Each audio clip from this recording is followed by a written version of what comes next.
welcome back to Around the SEC, the show where everything just means more.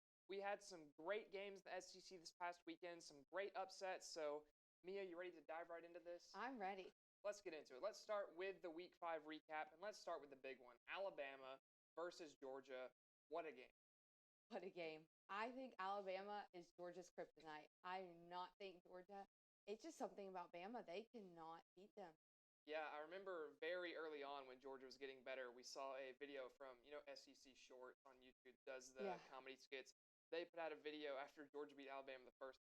Georgia teaches other teams how to beat Alabama. And now looking at that after the last few matchups, that one is not necessarily aged too well. And you see it here again. It's not even just Nick Saban owns Kirby Smart anymore. It's Alabama. And credit to Kalen DeBoer. I think if you're Alabama, you're feeling like you definitely hired the right guy after this one. Georgia they really had no answer for the Alabama offense early in this game. Alabama attacked the edge. Georgia could not handle it. They had Carson Beck really struggling back there. And how about Jalen Milroe? Oh, I was impressed with Milroe. I'm a Milroe fan, I have to say. And he went 27 for 33, 2 touchdowns.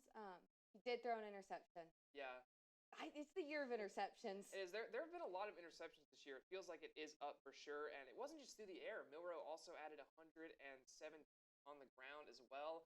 2 rushing touchdowns. But his counterpart, Carson Beck, I think everyone was pretty worried about after the first half. Like, oh, this is a guy, supposed Heisman contender, supposed to be one of the best quarterbacks in the country. And the first half really struggled. But second half came out, threw for over 300 yards in that second half.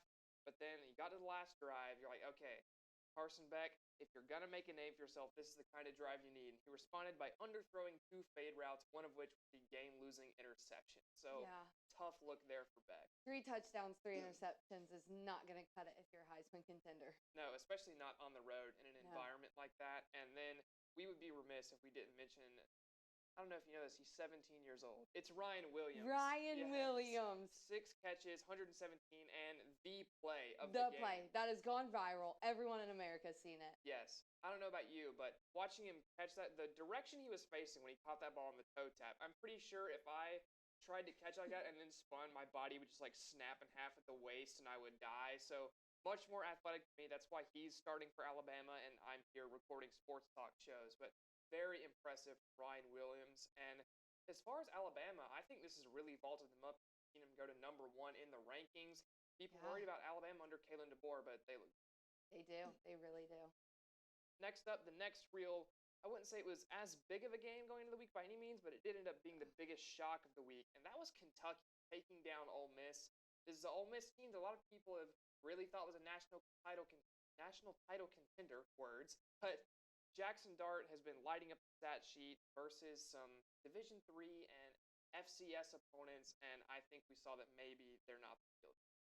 No. But I do have to say, this might be the upset of the year in my book. Yeah, Kentucky, you look at them, and this is a type of game where Bob Stoops has really struggled to win. Mark Stoops struggled to win here. Bob Stoops, what is this, Oklahoma? We'll get to them in a minute. But they've really struggled to win under Coach Stoops, and Brock Vandagriff really starting to figure it out. You saw him versus Georgia. He only threw for 30 yards in that game. How about 243 in this game? Going 18 of 28, did throw a touchdown. He looks better and better every week. This is the guy that originally committed to Georgia. This is the type of talent you thought you would see there. And it's not just the offense for Kentucky. Their defensive line and defense look really good as well. Yeah. I thought the touchdown where Josh Caddis caught that ball. I mean, what an untraditional way to score, but he got that touchdown under his name in the stat sheet. So I thought that was an incredible play. Just the attention he was putting to the game in order to catch that ball. Yeah, it doesn't matter how you do it as long as you get it done. Yeah. And then we finally get to the end of that game, Ole Miss with the missed 48-yarder to lose, and, well, they aren't called Ole Mate, are they? And that one did go wide.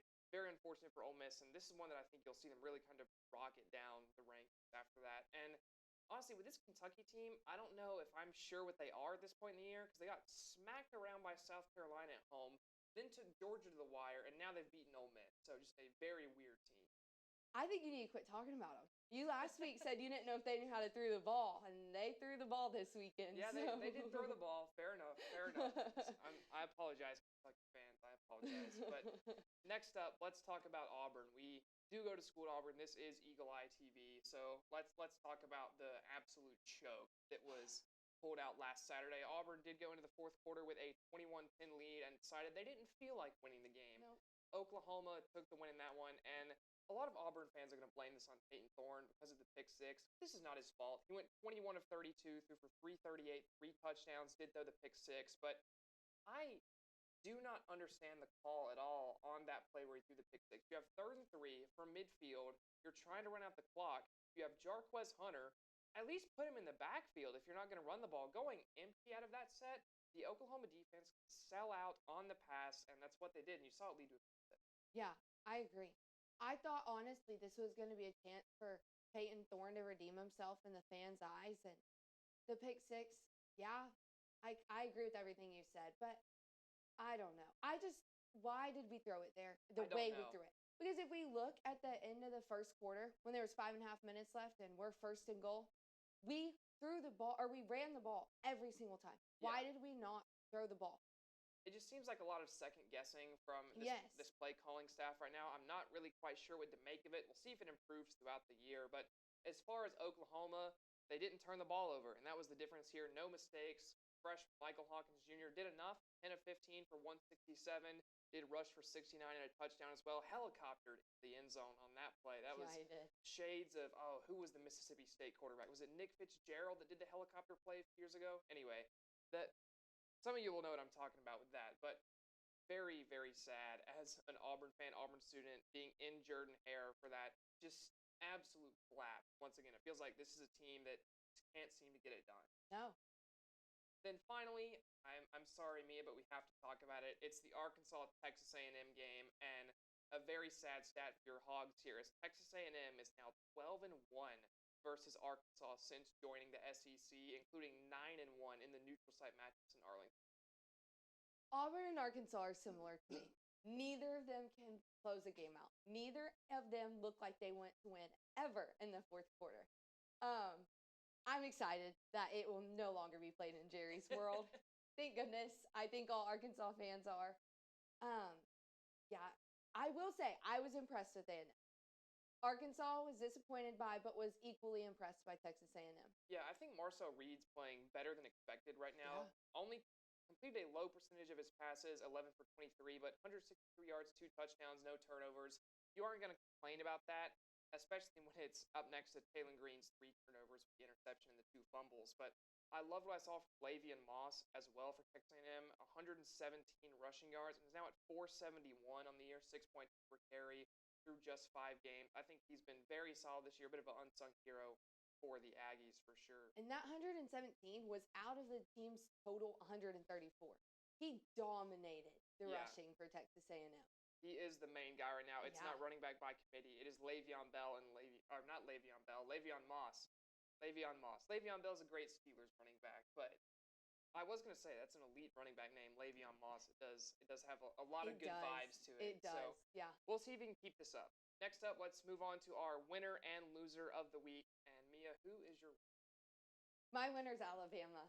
Yeah. I think just to win that game without Nick Saban, like we said, is just a morale boost for Alabama football, Alabama's players, I think the coaching staff, because you know that DeBoer had a chip on his shoulder coming into this season, proving that Alabama can be good without Saban. I think he proved Alabama football is good, not Nick Saban is good, and as we all know, but he proved that they can win without Nick Saban. I love that. I completely agree with that. I think this was the first real big test for DeBoer, capitalized on it, but I'm going to give love to Kentucky. Kentucky is my winner of the week. It was a great upset for them down at the Grove in Oxford over Ole Miss, and you never know, maybe they can build on this. Maybe they'll surprise some teams later through the rest of the year, and their schedule honestly isn't too bad, already getting Georgia and Alabama out of the way. But let's move from winners to losers. Who is your loser of the week? My loser's Ole Miss. Yeah. They lost to Kentucky. I don't know how you can't be the loser if you lose to Kentucky. I think there was hope for Ole Miss coming into the season, like you said, but it all came crashing down, in my opinion. Yeah, Ole Miss is pretty bad as well. After this one, that was almost my loser of the week. But I'm actually going to take Georgia, which might seem a bit odd to label them as the loser, but they got flat out embarrassed in that first half. And you really saw the blueprint on how to beat this Georgia team. It's attack the edge, really stretch the field, and they seemed really out of sorts trying to handle that. And maybe more so they're the loser just because I don't know if they're ever going to beat Alabama again now. After watching the last couple of years, it's been a real struggle, and honestly, part of it was I didn't want us to both say Ole Miss. So I went with Georgia, but let's move on to our SEC power rankings now, and let's start at the top. Having your number one spot. Alabama. Really? Their strength of schedule and the wins they've had already, I don't know how you don't put them.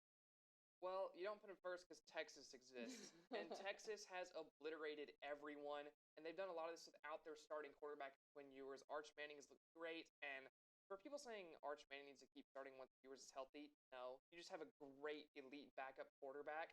Quinn Ewers is the guy. He's come in as the guy. He's an elite player. That's the guy you give the reins when he's healthy. Arch will have his years down the line, and he has looked great. Don't get me wrong, but it's less of a quarterback controversy and more of just an embarrassment of riches down there in Texas right now. And I can't take him off the top spot when they've yet to not absolutely throttle a team. And they still have the big win at Michigan, and Michigan still looks very solid. So I have Alabama at 2, right below Texas. I debated it a little bit, but at the end of the day, like I said, Texas hasn't put a foot wrong. I can't move them down for not messing up. So it is Alabama. Texas is my 2. And Arch Manning's my favorite player in college football. He's a Manning. He has it in his blood. You have to keep him in this number 1 spot. No, you don't. You don't. He may be a Manning. He may actually be able to run, which is not a Manning trait usually, but still, Quinn Ewers is your Quinn Ewers is. Okay. Then at number 3, it's going to be Georgia for me after this loss. Yeah. I don't think you bump them down too much after this. It's at Alabama. They did make a great rebound. Almost won this game. I think a lot of people are forgetting they almost won this game. They even had the other chance after the Ryan Williams play. Just couldn't quite finish it off. Yeah. You can't expect to be higher, but you can't bump them down any lower than 3rd. Yeah. Then at number 4 for both of us, it's going to be the Tennessee Volunteers. They're just waiting for their opportunity at this point. They get Georgia later this year. They get Alabama to come to Neyland Stadium later this year. Tennessee will definitely make some. So. I think they could move up the list easy. They just haven't had the strength of schedule just yet to prove themselves. They've played basically no one other than at Oklahoma, and Oklahoma doesn't look incredible so far. Then number 5, it's Missouri. This is a team that I debated moving down, honestly, because they look weak right now. They look very vulnerable. I think this Texas A&M game this week is going to tell us a lot about what this Missouri team really is. They refuse to throw to Luther Burden for some reason. I don't know why you're not throwing to your Biletnikoff caliber receiver. I don't get it at all. But Nate Noel's been running the ball very well for them, and they still are undefeated. Yeah, I agree completely. So then at number 6, I have LSU. It's the all offense. It's the no defense. And I was close between LSU and Oklahoma for my 6 and 7. But at the end of the day, I think Oklahoma could keep up with the LSU offense right now. So I have LSU at 6. I have Oklahoma at 6 and LSU at 7. I think the main reason I have LSU below Oklahoma is who have they really played? They played USC. They lost to them. They played South Carolina and only won by 3. Yeah. I need to see more from them. That's fair. I'll say that's completely fair. I understand that. So we'll see what happens with those two as the year moves on. Then to finish out the top half, which is all we do here on Around the SEC because you don't want to hear whether Vanderbilt or Florida is a better team. At number 8, it's Ole Miss for both of us. They barely stay in the top half after the loss. They're still ranked 12th in the nation. How? I can't believe that one. Yeah, I don't know about that either, but I think they might have some more embarrassment coming their way, but we'll get to that in a minute. Now it's time for the news, and the news is short this week, as just one little bit here. The SEC and the Big Ten are apparently aiming to secure 4 auto bids each for the 12-team college football playoff, which would mean 8 of your 12 teams are either Big Ten or SEC. How do you feel about that? I don't either. Because if you're the Big Ten and you're the SEC, you should be good enough that you're each going to have 4 teams in anyways. Why do we need a guarantee? This is why I love basketball in the NCAA tournament. It gives room for a Cinderella story. And I think just giving 8 auto bids, it eliminates that chance. Yeah, I completely agree. I think this is flat out stupid. This is just a money media grab. That's all it is. And if there are only going to be 4 spots outside of the SEC and Big Ten, guess who's getting left out this year? Boise State. And would we all just be absolutely robbed if we didn't get to see Ashton Genty absolutely bowl over people in a college football playoff game? So, like you said, you need this room for a Cinderella team. That's why you expanded it to 12 in the first place. Yes. So it wasn't exclusive like this. And the fact that the SEC and Big Ten are like, well, we actually need 4 apiece because money is stupid. Get over yourselves.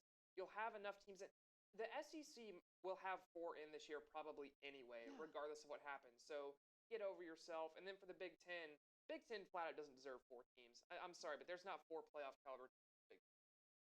They did say, I was reading up on it, and they said for this to work, the Big Ten would want the SEC to play 9 conference games a year. So I don't like that either. Maybe that'll be the one hiccup. That's the reason this doesn't pass through. Well, I hope it doesn't pass through because people realize that it would be stupid. But we'll see what happens. Now it's on to our picks for Week 6.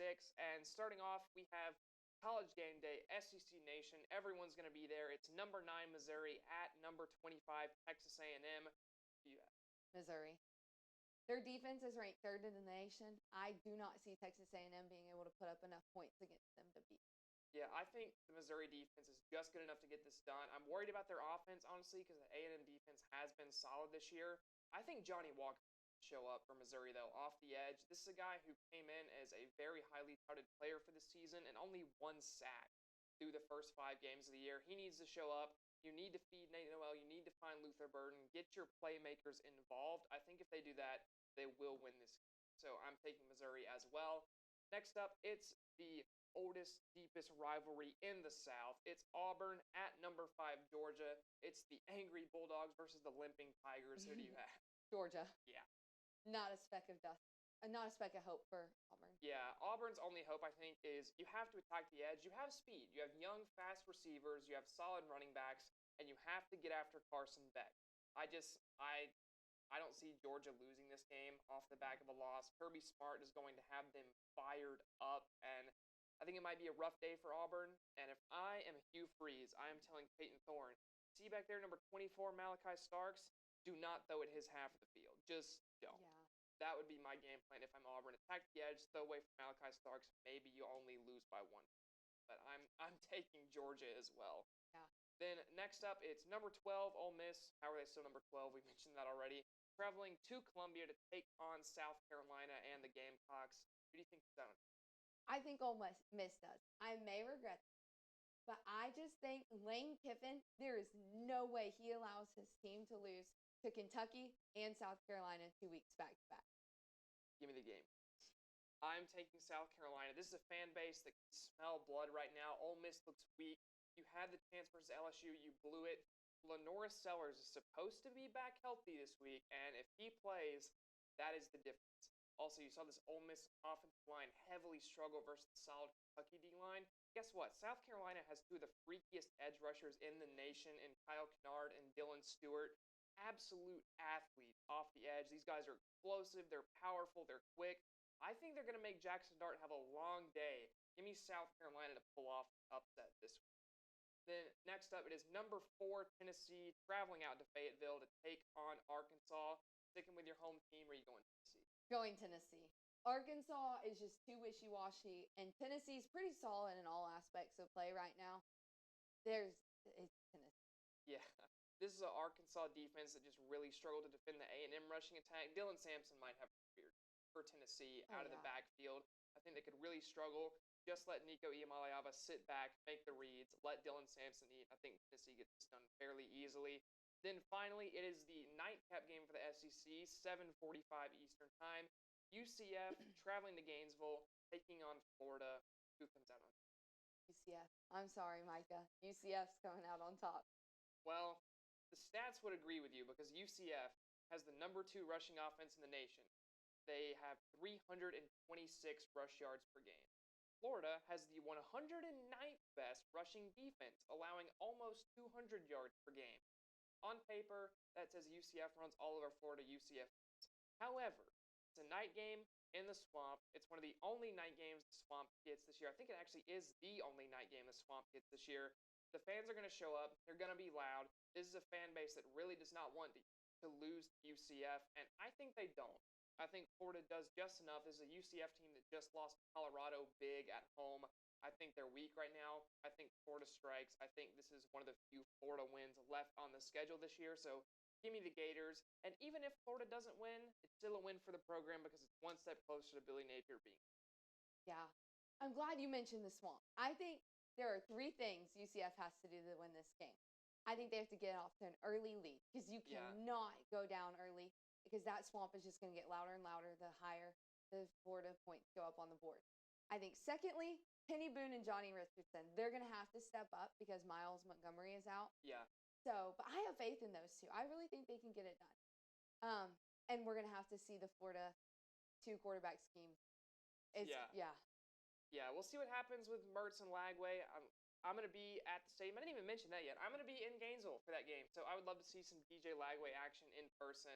But we'll see what happens. That's it for picks this week. And that is it for week 6 of Around the SEC. So thank you, Mia, for coming on again. Thank you for having me. Yes, and that is it for week 6. We'll see you guys next week for week 7.